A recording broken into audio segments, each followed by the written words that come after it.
Hello, you wonderful people, and welcome to another episode of Crime Centric. This being a show where I talk about crime dramas that I watch. For today's episode, I'm going to talk about the season finale of Instinct.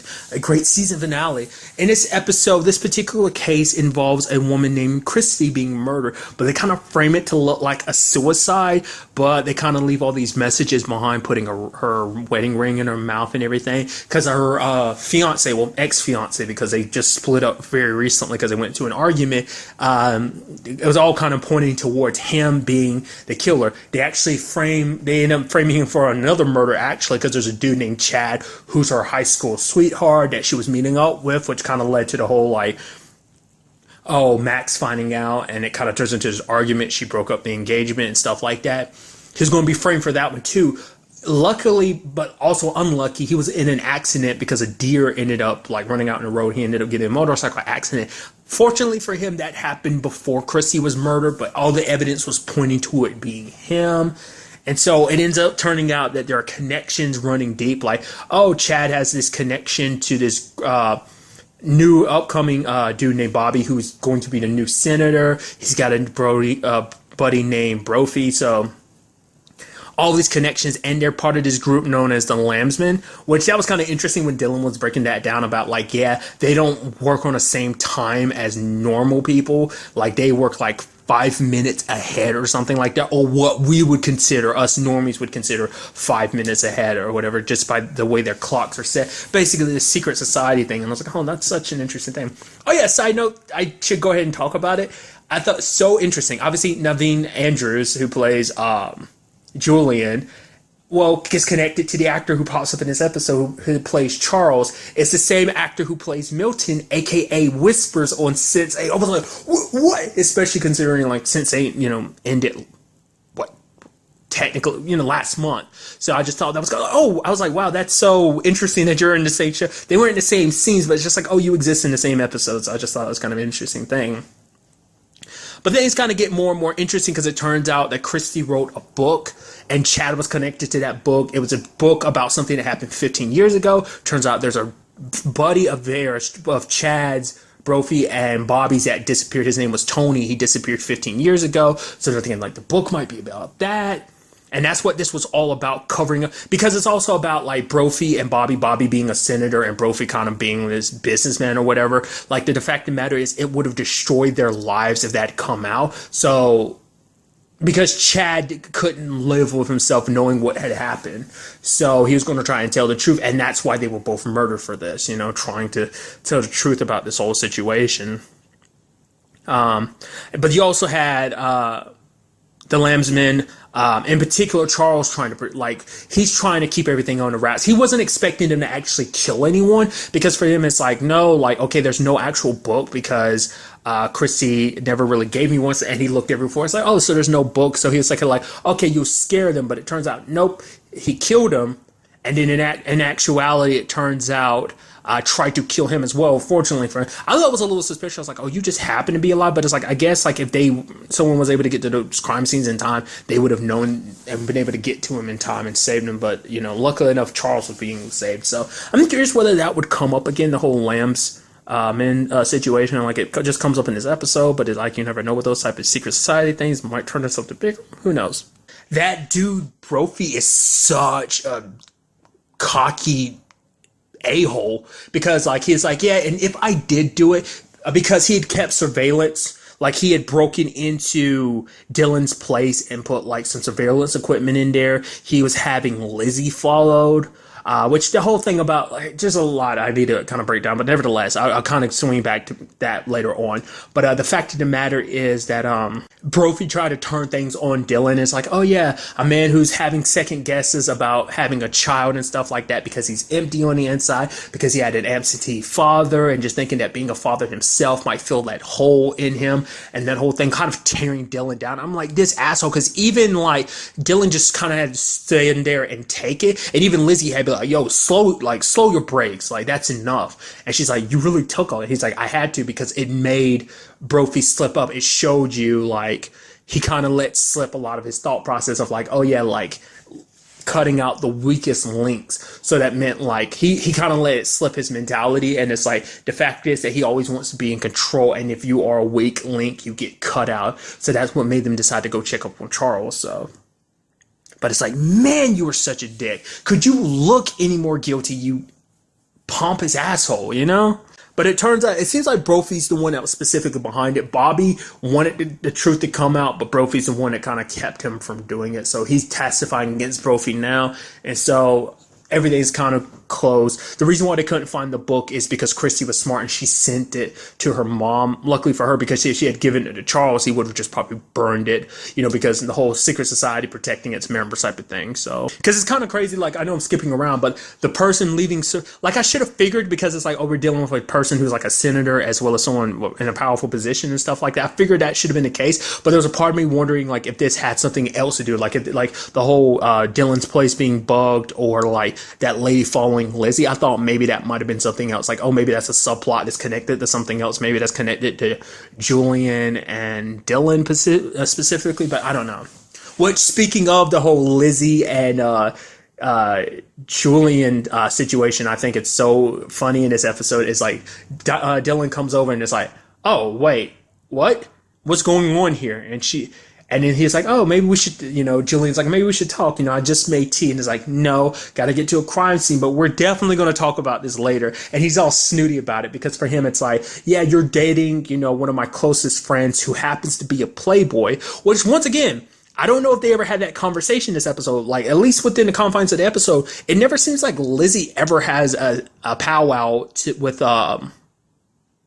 Dylan about exactly what's happening between her and Julian, that they might have an even deeper past. Not just like, oh, they're dating now. It's like that there's more to it, you know? Not unless I completely misinterpreted that last episode, but it seemed like the conversation were kind of hinting that fact is that, like, oh no, especially when they replayed at the beginning of the episode, she's like, yeah, me and Julian have met a few times. You technically, in the story, you'd only met twice, specifically, but it's like, in retrospect, it's like you were kind of alluding to the fact is that you and Julian have met way in the past. Maybe they've already kind of cleared that up, but to me it just seemed a little weird, because especially with him being like, oh, you're dating my closest friend, it's like, it seemed like they have history, like they dated well before this whole situation, like this whole partnership, friendship situation you, Lizzie, and him all have, you know? So I don't know. Like I said, not unless I'm completely misinterpreting, but I thought that was kind of an interesting thing. It's so weird too, because it's like, these are two characters that were not on screen that often, but now you see them, they're together and everything. Like, obviously he was doing it because the lady was following them, but like the way he was kissing Lizzie, and even Lizzie getting all giddy, like, oh, whoa, okay. I mean, I guess it makes sense too, because the fact of the matter is Dylan was telling her that she kind of should move on, you know? Not that she has to or should. Well, she should. That she deserves some happiness to move past Charlie, especially kind of solving what happened to him and everything. So, plus it seems like, you know, Julian's an ex-boyfriend too, so there's that. But it's just so weird seeing them, a couple and everything, just being all cute and adorable. It's just kind of like, huh. It's just kind of interesting to me.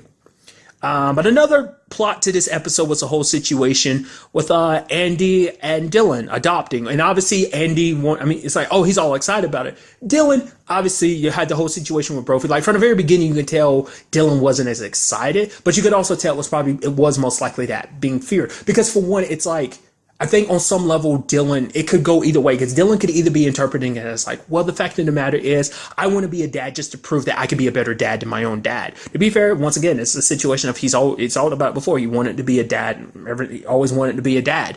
But two, also because it's like, oh yeah, maybe I'm just filling this hole in my heart because I had never had that father figure, and I want to kind of be that for someone else, which Lizzie kind of calls him out for it later on and be like, no, you and Andy are the best people potentially be parents, so don't be caught up in all that, you know? Because Dylan kind of snaps at the lady, because the lady is kind of like, not that she's biased, but more so, maybe it's like, maybe she's just awkward around the whole situation. She didn't know how to really phrase it, because Dylan kind of calls her out because the fact that she has such a problem with them being a gay couple. Because she's like, oh, normal family, and it's like, whoa, what's normal? Oh, because we're two men, because we're two husbands, it's not normal. So Andy kind of gets a little pissed at him, because it's like, you're ruining a chance of us having a kid. It's like, any other time you defending that, and also it'd be awesome, but you're talking to the one person that can make sure we have a kid. So it kind of made Andy start thinking maybe Dylan didn't want it, which is like, he just had his reservations because he didn't think he could be a good father, which once again, Lizzie kind of puts him in his place of like, no, you definitely can be one, don't listen to her. So, because another interesting thing that kind of pops up in this episode I thought was kind of interesting was the whole like Lizzie having reservations about the whole Julian situation because Jasmine came to her about last week's episode, but other episodes too, because it's like, oh, how did you find home, dude, from last episode? It's like, oh, some this and that, kind of saying like everything's above board, but like the the DA is asking a lot of questions about how you did that, because it's like they're going to start investigating and then they find out that there's something a little wrong here, that you weren't 100% above board. All your cases will be reopened. You'll be prosecuted. So it's just like, tell me now so I can help you out. It's right. It'd be better sooner rather than later. Because obviously I like that too. Like both Lizzie and Dylan had that situation of like, they were both dealing with their own things. She didn't at first tell him about the Jasmine thing. He didn't tell her about the whole baby situation and his reservations about it, the whole situation. So they kind of kept that from each other, but she finally came out about it because it's like, we can't really exist in this gray area. But Dylan is like, no, we should. That gray area gets a lot of stuff done. It saves a lot of lives and stuff like that. You think the bad guys are just going to worry about something as simple as being out of a gray area? Because Lizzie is very by the books and stuff like that, especially because this potentially would mean her losing her job. But it kind of ties in later on because Dylan, rather kind of getting, everything off of Lizzie, he takes the blame. He's like, yeah, I went to someone kind of higher up and then made everything happen. And I lied to Lizzie. And he's like, you'll have, if you have to fire me, it's okay. And she's like, yeah, I might have to, and kind of taking all the blame. I'm sure she probably has her, I don't know. She might think that, I don't know whether she knows that Dylan is outright protecting Lizzie or not. But, when it's all said and done, Lizzie wants to kind of defend him, but he's like, no, you don't need to do that, because the fact of the matter is, it's like, well, I've got 3 other jobs. And that was kind of another thing, dude, because like Dylan's in that process of bouncing between different jobs, kind of doesn't know what he wants with his life. It's like, do I want to be a teacher? I left behind my job as a spy. Do I want to be an author? Do I want to work with the police? Obviously, even though he's kind of got his problem with authority and stuff like that, in particular, kind of working in between the lines when it comes to working the police and working with Lizzie. From that point on, he's like, no, you won't do any such thing, because he knows how important Lizzie's job is to her. The fact of the matter is the good that she does. So it's like, if he loses his job, that's one thing, but he won't let her do it. But Lizzie, I thought it was kind of sweet, Lizzie being like, no, I'll fight her too. Like, I'll fight Jasmine tooth and nail to kind of keep you on the force and everything. It's like, oh, you're part of the family. You're part of the team. You're my partner. I got your back on this. So I don't know. I thought that was so interesting. Because so for now on, it's like no more help from Julian in particular. It's like, you want to keep your relationship? I mean, that's fine, yeah, and she's like, none of your business, and he's like, yeah, it isn't, so that is kind of interesting. Like, I love that whole thing kind of playing out the way it did. So I thought that's kind of pretty nice. Like, overall, like a great episode. At the time of recording this, I do not know if this is getting renewed for a second season or not. I'd really like to see it get renewed for one. I'd love to see what they did going forward. I'm surprised we walked away from this season with Dylan not having finished his book. Technically, I feel like the case with Charlie is still open because they never actually caught the guys that dude was working for, the cop dude. Like, that still hasn't started. I mean, he might have gotten prosecuted, I guess, like off screen, but I'm surprised they wouldn't. I feel like they'd make an episode of it just because it'd make Lizzie kind of have to relive it. I mean, especially going to be an interesting situation with Julian in the picture now and everything too. Potentially Dylan losing his job, but maybe things will kind of go above board from this point on. So maybe Jasmine be willing to give him a chance. Maybe he'd be completely fired, and maybe Lizzie kind of gets help from him off book for like the first episode of season 1 or season 2 or something like that. But then eventually he gets brought back on type of, it'd be kind of interesting, and also it'd be interesting to see where Andy and Dylan would stand with the whole baby thing. I mean, it'd be another 6 months before they get another, social service visit to be like, oh, are you suitable parents type of situation, which will give him time to kind of fix himself up, kind of see more where he lands in the whole situation. And he hasn't outright been fired, but he could be potentially fired. So that puts him in a very interesting area.